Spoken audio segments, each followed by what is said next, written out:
Hello guys, हमने class 10th के लिए मोस्ट इंपोर्टेंट क्वेश्चन की सीरीज शुरू की थी। अब तक हम 13 तक क्वेश्चन करा चुके हैं। आज हम क्वेश्चन नंबर 14 आपसे डिस्कस करने जा रहे हैं। बड़ा इंपॉर्टेंट क्वेश्चन है, आप ध्यान दीजिएगा। कहता है इफ 3 कोट की square theta minus 4 cot theta plus √3 is equal to 0, find the value of 10 की स्क्वायर थीटा प्लस कोट की स्क्वायर थीटा। ये आपका कोट की स्क्वायर थीटा है, अगर आपको समझ में ना आ रहा हो तो। आइए इस टाइप के क्वेश्चन को डिस्कस कैसे करेंगे देखते हैं एक बार। अगर मैं थोड़ी देर के लिए लेट कर लूं, कोट थीटा को अगर मैं x मान लूं तो देखिए क्या होगा, √3 x की स्क्वायर माइनस 4x प्लस √3। अगर आप लोग ध्यान से देखें तो एक क्वाड्रेटिक इक्वेशन बन गई है। आइए इसके फैक्टर बनाते हैं। कैसे बनते हैं फैक्टर? √3 को आप किस में करेंगे? √3 से 3 फैक्टर बनाएगा। 3 का क्या होगा? 3 और 1, तो √3 x की स्क्वायर आप 4 क्या लिखेंगे? Minus 3x minus x plus √। अच्छा, अगर आप लोगों ने बोलूं थोड़ा सा और डिटेल में समझाऊं तो √3 x की स्क्वायर एज इट इज, क्या हम लोग 3 को लिख सकते हैं √3 मल्टीप्लाई √3 और x तो एज इट इज है माइनस x प्लस √3। देन दो के पेयर बनाते हैं। यहां से कॉमन क्या आ रहा है? एक तो √3 कॉमन आ रहा है और साथ के साथ x कॉमन आ रहा है।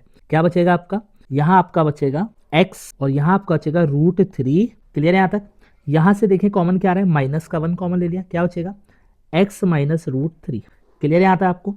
तो एक फैक्टर आ गया x माइनस √3 इक्वल टू 0 और एक फैक्टर आ गया √3x माइनस 1 इक्वल टू 0। यहां से x के लिए आएगी √3, देन यहां से x की वैल्यू आपकी आ जाएगी 1/√3।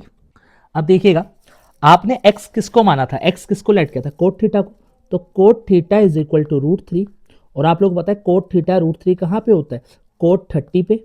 तो यानी यहां से वैल्यू थीटा क्या आएगी? 30 डिग्री। फिर आप यहां पे आइए, cot theta is equal to क्या आएगा? 1/√3 और आप लोगों को पता है कोट थीटा 1/√3 कहां पे होता है? कोट 60 पे।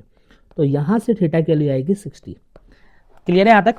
अब आपकी इच्छा है, आप चाहे यहां से सॉल्यूशन कर लीजिए चाहे यहां से सॉल्यूशन कर दीजिए, दोनों से आंसर सेम आएगा। मैं करके दिखाता हूं आपको।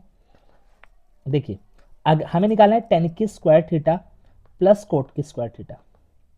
तो अगर मैं यहाँ पे करूँ 10 की स्क्वायर 30 प्लस कोट की स्क्वायर 30, 10 30 आपका 1/√3 होता है इसकी स्क्वायर और कोट 30 आपका होता है √3 की स्क्वायर। कितना आएगा? ये आएगा 1/3, देन ये आएगा 3। एलसीएम ले लें, कितना आएगा एलसीएम? 3, ये 1 प्लस 3 3 जा 9, आंसर आ गया 10/3। अगर आपको लगता है कि यहाँ से आंसर डिफरेंट आएगा, आइए यहाँ से भी चेक कर लेते हैं एक बार। 10 की स्क्वायर 60 प्लस कोट की स्क्वायर 60। 10 60 कितना होता है? √3 की स्क्वायर और कोट 60 क्या होता है? 1/√3 की स्क्वायर।